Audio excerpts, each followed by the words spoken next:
La ruta del Metal Blues. Como colectivo, ¿en qué momento se encuentra la masculinidad y los hombres? ¿En qué momento están? Pues yo creo que estamos frente a una crisis, ¿no? Frente a una crisis en la cual estas generaciones, por lo menos la mía, quizás la de abajo, ¿no? Nos enfrentamos a un mundo en el que ya se tiene que transformar y ya no cabe pues muchas actitudes de la masculinidad hegemónica, como se le ha llamado, que es la idea de que hay una sola forma de ser hombre ligada a un ideal en el cual se es hombre a través del ejercicio del poder en tanto sometimiento a las demás personas, porque ya veremos durante el foro que no es la única idea de poder que hay, pero sí es una idea que está muy extendida, la idea de que poder significa sojuzgar a las demás personas. Entonces, que yo voy a perder poder, no voy a dejar de ser hombre si las personas que están a mi alrededor no están bajo mi control. Fundamentalmente mujeres, niñas y niños, ¿no? Aunque también otros hombres, y especialmente los hombres cuyas identidades, digamos, están feminizadas, ¿no? Feminizadas, estamos hablando aquí de ideas, ojo, no estamos hablando de cuestiones naturales, ¿no? Sino estamos hablando, por ejemplo, de la población transexual, estamos hablando de las poblaciones de los hombres gays, ¿no? Entonces, de acuerdo a una jerarquía y un imaginario social, ojo, estamos hablando de cosas que solamente están en la cabeza de las personas, pero que no son una realidad, pero lo que tenemos en la cabeza se va a convertir en conductas. Entonces, en este imaginario social donde se entiende lo masculino y los hombres por encima de lo femenino y las mujeres, pues todo lo que se vea como inferior se entiende que el papel de los hombres o el papel tradicional de los hombres es someter, sujetar, corregir, adueñarse, y pues eso ya no cabe, ¿no? Entonces nos estamos enfrentando a una sociedad, a un tiempo que pide a gritos la transformación de esas conductas, y tenemos pocos parámetros para mejorar las relaciones humanas, ya no solamente desde la perspectiva de género, sino en general para democratizar las relaciones humanas, porque no solamente el género es la única enfoque con el cual se tienen que democratizar y mejorar las relaciones humanas. Pensemos que también hay otras formas de dominación, como la racialización, y quiero decir aquí racialización porque no es raza, no existe un concepto biológico que sea la raza, pero sí un concepto social. Entonces hablamos de racialización como la clase, ¿no?, que están ahí metidos, como la familia, que también necesita democratizarse, porque nos enfrentamos ahora con las perspectivas de desarrollo actuales que se expresan a través de las metas del desarrollo sostenible, que elaboran y promocionan las agencias de Naciones Unidas. Lo que nos estamos enfrentando es un asunto la civilización está al borde de un colapso con respecto a los recursos naturales, y para poder revertir y frenar un poco estas circunstancias, una de las exigencias es que se puedan democratizar las sociedades, que se apueste a la igualdad, y una de estas igualdades fundamentales es la igualdad de género, porque si no hay una igualdad y no hay democracia, las decisiones no se toman en función del bien común, sino en función de quien más tiene, de quien más tiene dinero, o de quien más tiene capacidad de influir en las agendas. Y en este caso, pues sí, los hombres nos enfrentamos a esa circunstancia en la cual estamos necesitados, obligados de la transformación, y existen, no es que no existan parámetros, sino están poco socializados parámetros a través de los cuales pues transformar estas relaciones sociales. Los parámetros de género están un poco más sociabilizados, pero no son los únicos de los que hay que echar mano para poder construir relaciones y sociedades igualitarias. ¿Cómo ves esto? Pues me resulta súper interesante. Tengo una batería de varias preguntas, me surgen además preguntas a medida que te voy escuchando. Por ejemplo, ¿qué papel juega aquí el miedo en esto de la democratización de las relaciones, los roles femenino y masculino? Porque nos estamos relacionando quizás un poquito, no sé, de una forma muy ofensiva más que defensiva, o sea, de una forma muy, ¿no? ¿Qué papel juega ahí el miedo? Pues juega un papel fundamental, y aquí habría que entender una cosa que está muy allegada, que es todas las inseguridades humanas, todas provienen de la falta de habilidades, y una habilidad es un saber hacer qué, lo que sea, hacerse unos huevos estrellados, copiar un archivo de la computadora, redactar una carta al ayuntamiento, lo que sea, saber hacer algo. Entonces, cuando se le dice a la gente, mira, hay nuevos escenarios a los cuales necesitamos transitar, si la persona no tiene habilidades para esos nuevos escenarios, se asume en desventaja. Y sabotea, señala, ataca, todo menos determinarse a la transformación. Entonces, aquí el papel de la educación juega un rol fundamental en el asunto que necesitamos reeducarnos y necesitamos educar a las nuevas generaciones con una cantidad de habilidades que les sean básicas para poder transitar a otro modo de vida. Yo te pongo un ejemplo. Una de las cosas que hacemos acá en México es capacitar maestros, ¿no? Que de alguna manera son agentes o la Secretaría de Educación, acá el Ministerio de Educación, se propone en sus lineamientos que las y los maestros y les maestres, ¿no?, sean agentes de cambio. Y entonces el punto aquí es que hay un ejercicio que yo les pongo. Ok, sí, ya tenemos clarísimo todas las diferencias, algunas falsas porque son producto de estereotipos, otras reales porque son producto de la educación, de las condiciones de vida, de las percepciones de las personas, las diferencias entre mujeres y hombres. Ajá. Bueno, ahora vamos a reflexionar qué sí tenemos en común. Porque si no se construyen puentes, estamos perdidos. Porque muchos de esos puentes que no se construyen, o sea, primero el desentendimiento tiene que ver también con la manera en la que somos educados. Propiamente, si bien hay un avance en equiparar la educación hacia los géneros, en muchos aspectos que son estratégicos, como son el cuerpo, la sexualidad, la moral, como son los permisos sociales que tiene cada persona, con respecto a algunas expectativas, con respecto a los cuidados de los otros, el dinero, ¿no?, la repartición de los gastos. Estamos educados en muchos lugares del mundo de maneras diametralmente opuestas. Y entonces se generan conflictos estériles digo porque nadie gana nada, o lo que se gana no justifica el gasto de estar en conflictos con el otro género, ¿no? Pensando que eso no se limita ahí, pues, ¿no? Pero, digamos, haciéndolo esquemático para hacerlo más explicable a nuestro auditorio. Entonces el asunto es que ahí tenemos que tender puentes y ponernos un poco en los zapatos del otro para ver cómo podemos llegar a situaciones de mutuo beneficio.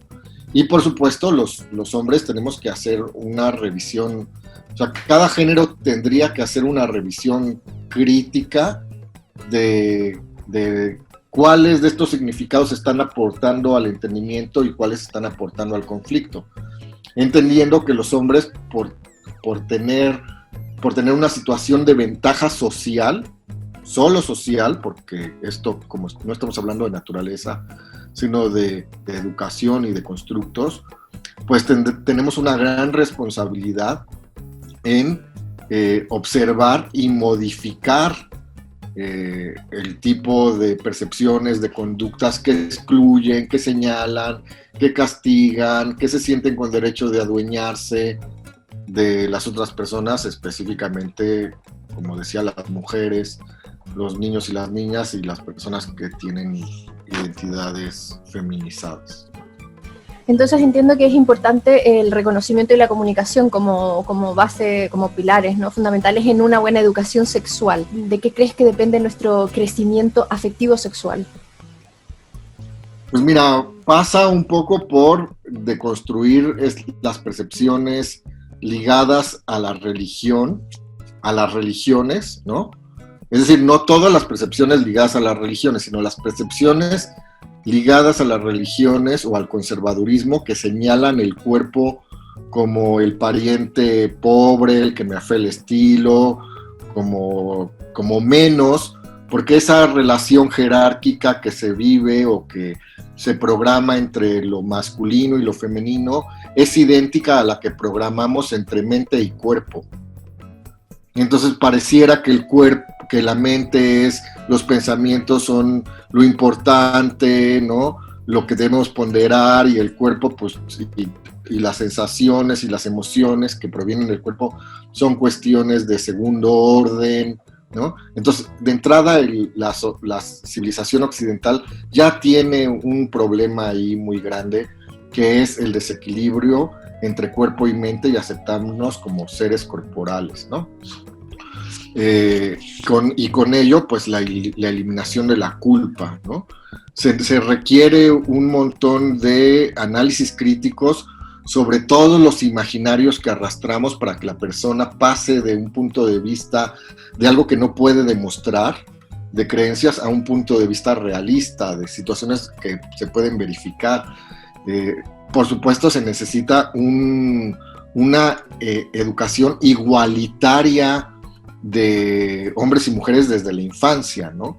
Pensemos cuántos problemas se producen y del asunto de pensar que los hombres tenemos derecho y se nos educa con mayor conciencia de nuestras necesidades con respecto a lo sexual o a lo afectivo, y a las mujeres no.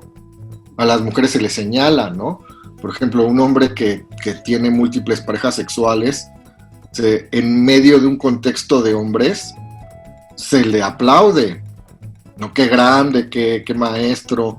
Y una mujer, fíjate bien, lo interesante, una mujer en medio de un contexto de mujeres, se le van todas encima y parece que es el enemigo público. O sea, eso es absurdo, ¿no? Entonces este tipo de cosas se tienen que limar de la educación.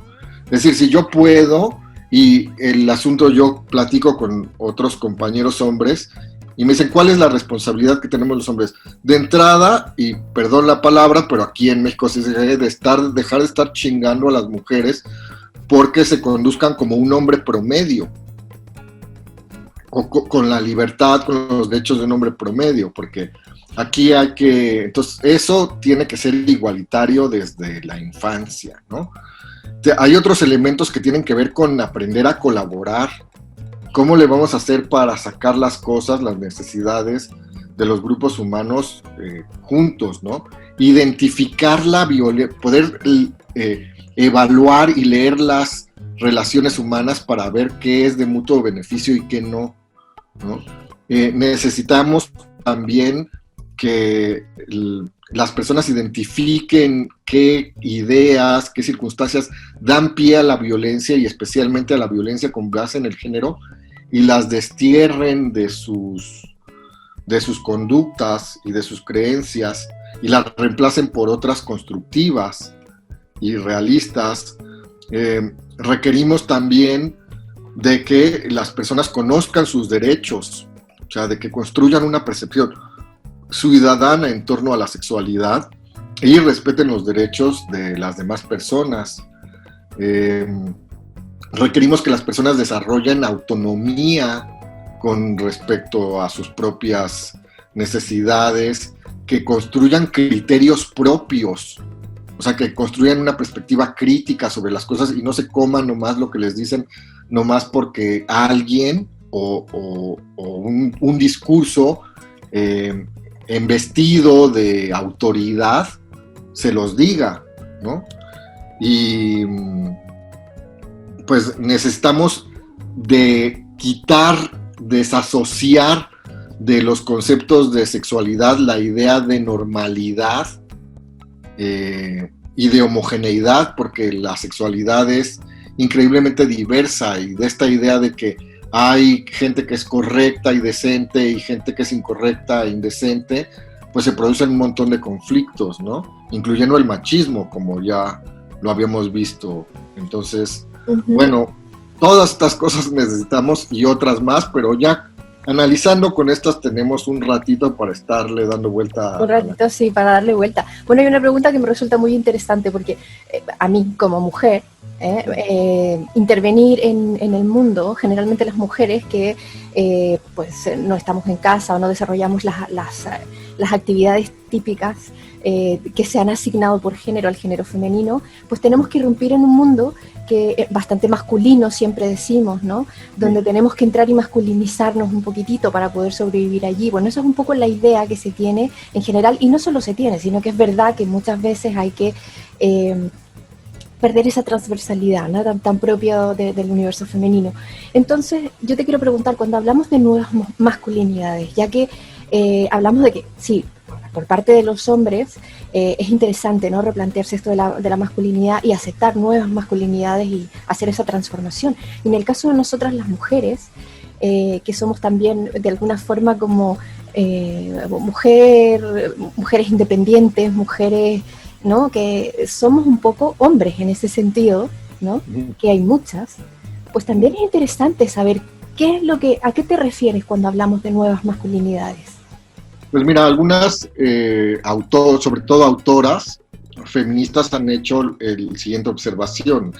Dicen, no podemos hablar de nuevas masculinidades, dicen, porque la masculinidad no es una cosa establecida, es un constructo histórico que se va modificando en el tiempo, y entonces corremos el riesgo cuando hablamos de nuevas masculinidades de que sea un concepto vacío, que no hable de nada, ¿no? Entonces, nuevas masculinidades sería el nombre y el apellido sería Proequidad. O sea, cuando hablamos de nuevas masculinidades es darme cuenta, uno, con respecto a los hombres, que el machismo pasa una factura, y en algunos casos una factura muy alta, por sostener esta mascarada de no, pues es que yo no voy a ir al doctor porque pues, si soy hombre es que soy invulnerable. Y entonces no sé cómo estará en España, pero en México hay estudios puntuales sobre causas por la cual en México los hombres vivimos entre 8 y 10 años menos que las mujeres. Y esto tiene causas bien identificadas, ¿no? Una es somatización de emociones por no expresarlas, que se traducen en problemas cardiovasculares, padecimientos médicos que son perfectamente atendibles, en los cuales las personas no los atienden o llegan a atendérselos en fases avanzadas, porque pues como soy muy hombre, pues cómo voy a decir que me duele, cómo voy a decir que me siento en una situación de desventaja, cómo voy a pedir ayuda, ¿no? Y la tercera es conductas de riesgo innecesarias, ¿no? Como abuso de alcohol y drogas. Ojo, que no estoy hablando de uso, sino de abuso, ¿no? Abuso de alcohol y drogas, involucramiento en riñas y en estilos de vida criminales, en pandillas, en crimen, y manejar a exceso de velocidad de manera temeraria. Entonces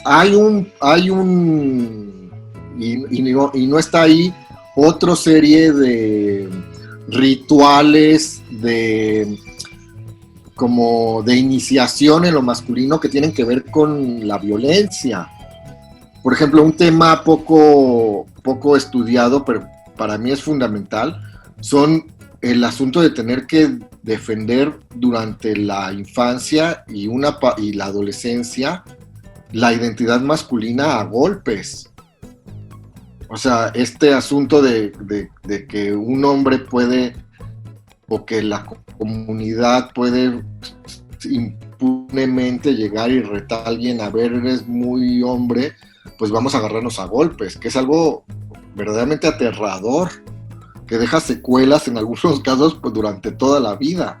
O sea, se necesita el reconocimiento de los hombres de que, o sea, ese asunto de que tú eres el rey y se te dio el papel de lo mejor que te podría pasar es ser hombre y se te dio el papel de privilegio y entonces ya puedes hacer y deshacer, pues eso no es tan así. Hay que rascarle al asunto para hacer conciencia de cómo son las cosas, ¿no?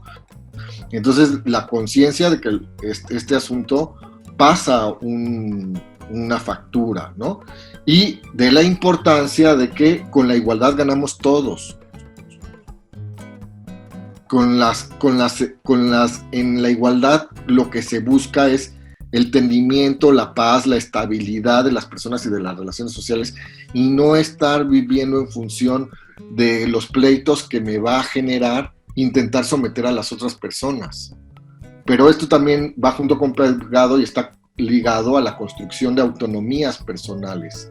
Si la persona no es autónoma, no se produce el bienestar a sí mismo, va a buscarlo arrebatándolo, invadiendo, haciendo berrinches, chantajeando a las demás personas, sobre todo a las que ven desventaja. Y aquí a las personas a las que se ven desventaja, que no son las únicas, pero unas de las personas a las que inmediatamente se ven desventaja es a las mujeres. Absolutamente, de hecho te quería preguntar tu opinión, aunque de todas maneras creo que tiene que ver mucho con las nuevas masculinidades, porque al revisar las masculinidades también por fuerza tenemos que revisarnos todos, ¿no? Es como decir, me reviso a mí, te reviso a ti, te revisas tú, o sea, en el fondo estamos todos unidos, con lo cual, claro. ¿Qué opinas del feminismo y la relación de este feminismo con las nuevas masculinidades, si es que la hay? Mira, yo creo que prefiero, y creo que lo correcto sería que habláramos de feminismos, porque no existe un solo feminismo, y como ya han hecho observación también otras autoras feministas, dicen, bueno, es que no tenemos un feminismo, sino muchos feminismos, en los cuales en muchos hay como digamos, está la intención, o sea, hay una coincidencia en una intención de transformar la realidad social hacia espacios liberadores, pero en los cómo y en los qué implican estas situaciones hay muchas posiciones, incluso algunas encontradas, ¿no? Entonces, a mí me parece que hay una conferencia muy famosa de los años 60 de Jean-Paul Sartre. Tiene una conferencia porque lo empiezan a atacar distintas fuerzas políticas en Francia, concretamente el catolicismo, que le dicen, ¿cómo es posible que usted diga que el ser humano no tiene una estructura previa? Claro que la tiene, una estructura previa que es Dios. ¿Cómo usted con su existencialismo, cómo puede atender con eso? Y a la vez el fuego amigo, ¿no? Entre comillas, del Partido Comunista, que le empieza a decir, no, pues es que cómo se atreve usted a decir que la esencia del ser humano la construye su existencia, cuando claramente hay una ley histórica, ¿no? Por la cual se debe de conocer el ser humano, y él les contesta haciendo una conferencia que se llama El existencialismo es un humanismo. Entonces yo creo que debemos de entender los feminismos como humanismos, justo como tú lo decías, ¿no? Cuando empezamos a revisar las nuevas masculinidades es la incorporación tardía de los hombres a la perspectiva de género, ¿no? A este asunto de revisarnos, de hacer una crítica, de ver cómo vamos a transformar, de ver cómo vamos a entender para que haya un mundo donde todos quepamos con relaciones igualitarias, incluyentes y democráticas. Entonces aquí, cuando hablamos de los feminismos, es muy importante entender que los feminismos son humanismos, son modos de revisarnos, de luchar contra la opresión, de señalar lo injusto, de alumbrar los mecanismos de sujeción o de exclusión en busca de una sociedad igualitaria, de una sociedad donde el ser humano y sus necesidades sean las que estén en el centro del debate y no estructuras o ajenas o construidas, en los cuales en este caso podría ser las jerarquías de género, pero pues podrían ser otras, jerarquías religiosas o jerarquías sociales. Entonces ese es toma un papel fundamental, ¿no?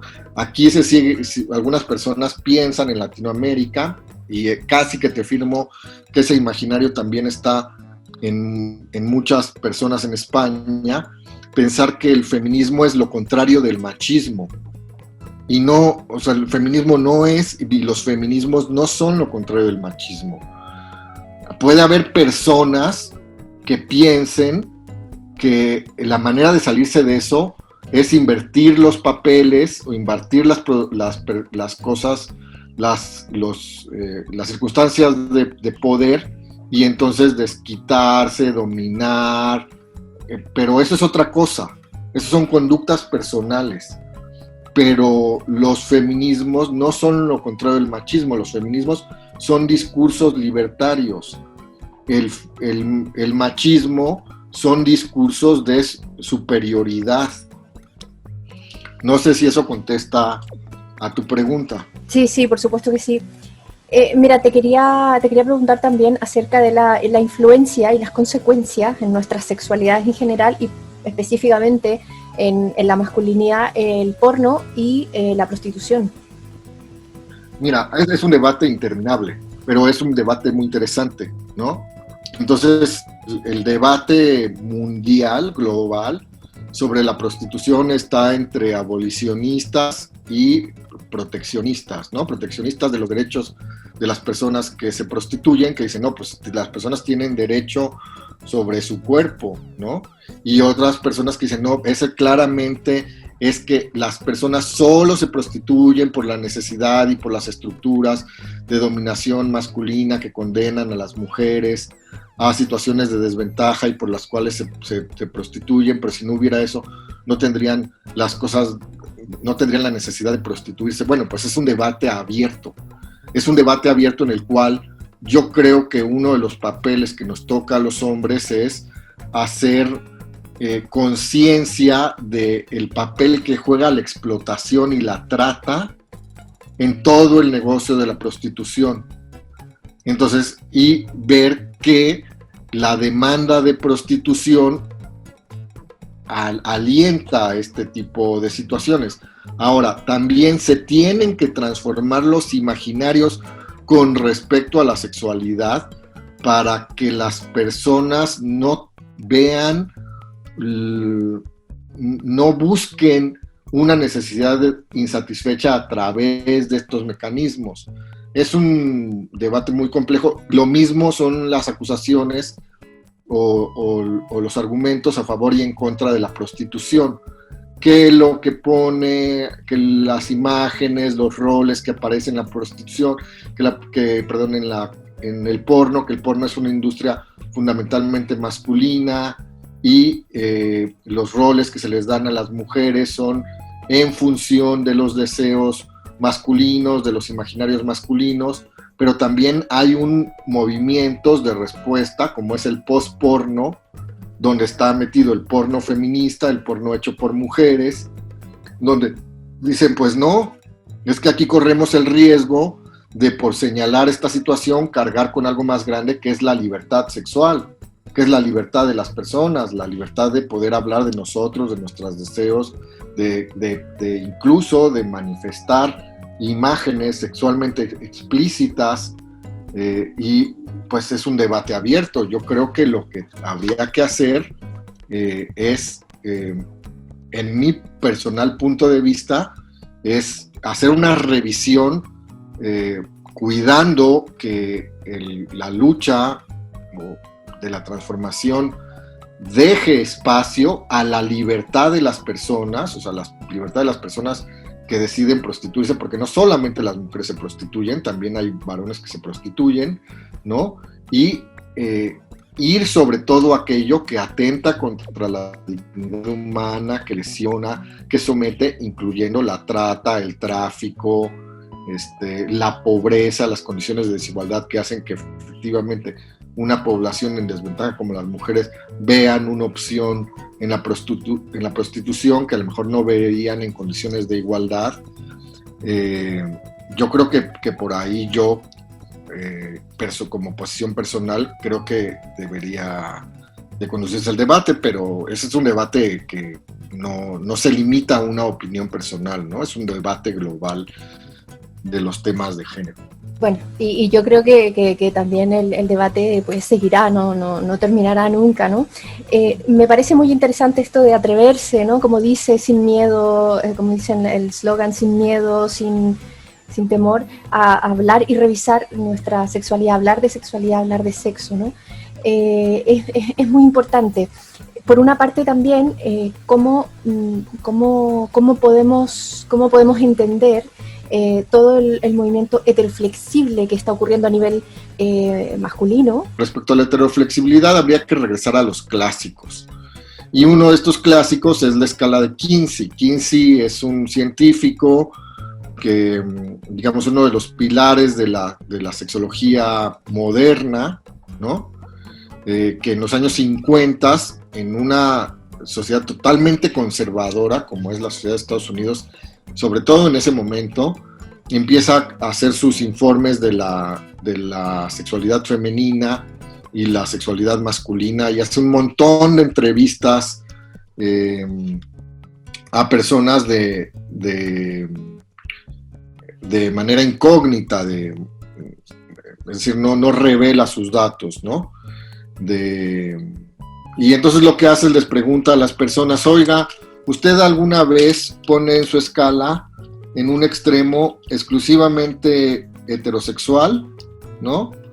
De mujeres, exclusivamente homosexual, de hombres, bisexual en medio y en una gradación en medio que es preferentemente homosexual y preferentemente heterosexual? Y entonces les va preguntando a la gente: oiga, ¿usted alguna vez, por ejemplo a los hombres, ¿usted alguna vez se ha excitado con algún hombre? Pues sí, una vez mi primo y yo nos fuimos de Boy Scouts o de campamento y pues fíjese que pues no había, nos llenamos de lodo y nos teníamos que meter a bañar al río y pues usted sabe, pues pues ahí no había, estamos muy solitos y pues nos abrazamos y pues sí sentí excitación, pero no, yo estoy casado y tengo hijos. Ah, bueno, entonces le pone preferentemente heterosexual. Y entonces, si por ejemplo la persona reportaba ser una persona gay masculino, ¿no? Y entonces decía, no, pues oiga, ¿pero usted alguna vez se ha excitado con mujeres? Bueno, pues fíjese que sí, que la vecina se agacha a tender la ropa y se le ven los pechos y entonces pues yo siento como que guapa, sí, pero no, yo es nada más una percepción porque yo en realidad pues tengo mi pareja de muchos años y soy activista gay. Ah, entonces le pone preferentemente heterosexual. Y entonces en su escala de Kinsey, la mayoría de la población no aparece como preferente, hombres y mujeres no aparecen como exclusivamente heterosexuales, sino como preferentemente heterosexuales, y las personas homosexuales aparecen como preferentemente homosexuales. Entonces, en realidad, la preferencia o la orientación sexual es un espectro amplio y no una polaridad como se nos hace ver.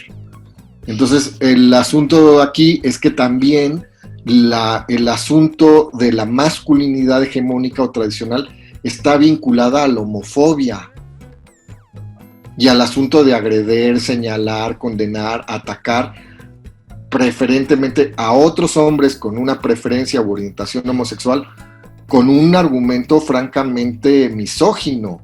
Se les señala, se les ataca por conceder a ser como los inferiores que son las mujeres. O sea, obviamente los inferiores, entiéndase, en ese imaginario, no porque sean en la realidad inferiores.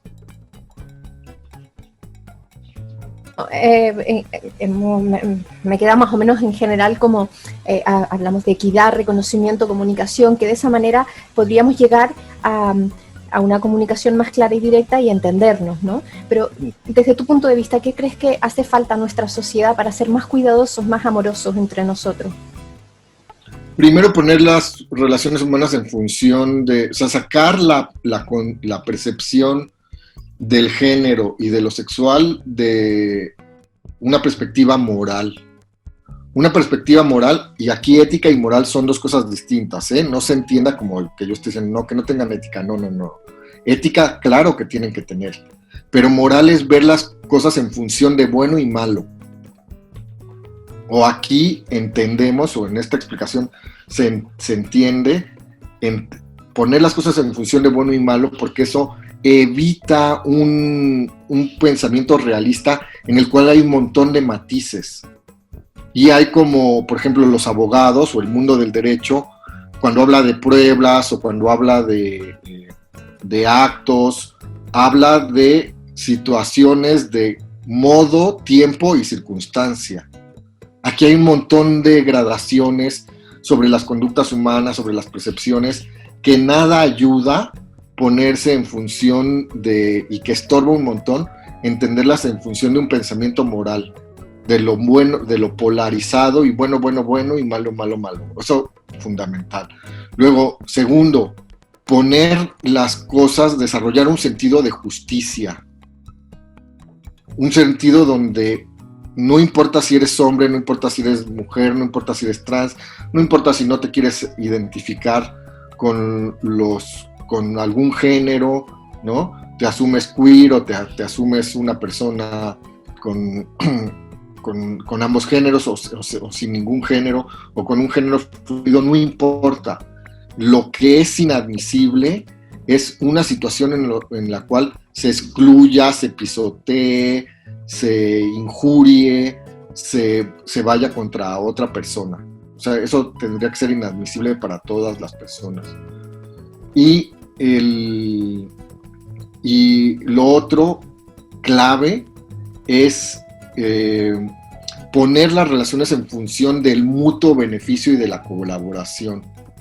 Y la otra clave sería la perspectiva de género, que es poder analizar que hombres y mujeres, y también las otras identidades que están fuera de esos, no partimos del mismo lugar, no partimos de un piso parejo, partimos de circunstancias distintas para la satisfacción de nuestras necesidades y el acceso a nuestros derechos. Y que hay que modificar eso, porque si no, ni para adelante ni para atrás. ¿Y qué es lo que nos va a aportar en general a todos quienes asistamos de alguna forma al evento, a este evento de las nuevas masculinidades? Mira, yo creo que yo estoy muy contento de trabajar con Guillermo Pérez de León. Hemos hecho una extraordinaria dupla de trabajo, porque somos personas muy abiertas a que no se repitan los mismos discursos, a dar entrada a la gente propositiva, a entrar a la diversidad, a los distintos puntos de vista metodológicos y no solamente a seguir subrayando o seguir en función de discursos hegemónicos, no solamente los del género, por supuesto que aquí no es lo que está en juego, sino los discursos epistemológicos, ¿no? De decir, esto sí es conocimiento y esto no es conocimiento porque la academia dice o porque tal dice, no, nosotros estamos en función de lo que nos parece constructivo, nos parece aportador, entonces van a tener una gama amplia de personalidades, hombres y mujeres, ¿no? Hombres, mujeres y personas con identidades diversas, ¿no? Que no solamente están en este binomio, en esta binariedad, que tienen mucho que aportar, algunas desde lo académico, otras desde lo espiritual, otros desde su historia de vida o desde su activismo. Entonces vamos a tener una franja amplia, un espectro amplio de puntos de vista de gentes que hemos seleccionado con mucho cuidado para que aportar lo mejor que está en nuestros medios a esta reflexión, y por supuesto el gran concierto Sin Temor al Cambio, porque después de las deliberaciones va a haber un concierto donde hay personalidades de primer orden, la hija de Pablo Milanés, mucha gente cubana, mucha gente de Miami, pero artistas extraordinarios, justamente en este asunto de que lo que queremos es algo que sea distinto, algo que aporte, algo que nos permita celebrar, que ojalá la gente salga, este es nuestro propósito, que salga después de las mesas, de las deliberaciones, con ganas de vivir, con ganas de, ay, me di cuenta de algo, ay, ese soy yo, ay, mira, por acá puedo avanzar, por acá puedo transformar, ay, entendí algo que me está atorando, ¿no? Me responsabilicé de algo o me desculpabilicé de algo de lo que me llenaban de culpas, y entonces en este sentido de querer vivir, podamos acceder festivamente y cerrar con broche de oro cada día, con el gran concierto Sin Temor al Cambio. Precisamente, eso te iba a preguntar, ¿qué relación había entre el sexo y el arte, ¿no? El sexo y la música, Pues, la vida. la pulsión de ver la vida hermosa. Fantástico. La pulsión de vida que es la que nos guía. ¿Y cómo seguimos después de este evento? ¿Qué otras actividades se vienen? Pues mira, más adelante estamos viendo la posibilidad de que esperemos que la vacuna, las múltiples vacunas, nos hagan un paro, nos generen un beneficio, y que el próximo año podamos estar en vivo en Cantabria, en Santander, aportando esto mismo, pero ya, piel a piel. Muy bien, y pues desde tu experiencia, desde tu ser hombre, también entréganos un mensaje a todos los que te vamos a escuchar y te vamos a ver también, y por supuesto a todas las personas que van a ver esta entrevista, acerca de nuestra sexualidad, de las nuevas masculinidades. Pues es que este es un mensaje especialmente para los congéneres hombres, ¿no? Y es una invitación a Sin Temor al Cambio, poderle entrar a la reflexión de esto, porque es muy desgastante, muy absurdo y muy insensato estar viviendo en función de estar jodiendo al vecino para que se meta en nuestras reglas de lo que debe de ser a mujeres, a niños, a niñas, a personas con otras identidades, y ponderar la importancia de vivir en paz con los vecinos, porque la persona que le lanza un gancho a alguien para sujetarlo, a la vez se sujeta a sí mismo, es esclavo de ese mismo vínculo de tensión. Y por supuesto es una invitación en general, porque no solamente como hombres, sino como todos, como personas particulares, podemos entrar en estas dinámicas que no tienen sentido, ¿no? Entonces es una invitación a eso, es una invitación a ver por mi libertad, y ver que mi libertad es imposible sin la libertad de las otras personas. Y en ese sentido, paz mental, paz emocional, es también una base para la felicidad, para una percepción hedonista de la vida, para ver la vida hermosa. Pues sí, muchas gracias, Enrique. También agradezco a Guillermo Pérez León, que nos ha invitado tan gentilmente para poder colaborar con este gran evento que vosotros estáis organizando.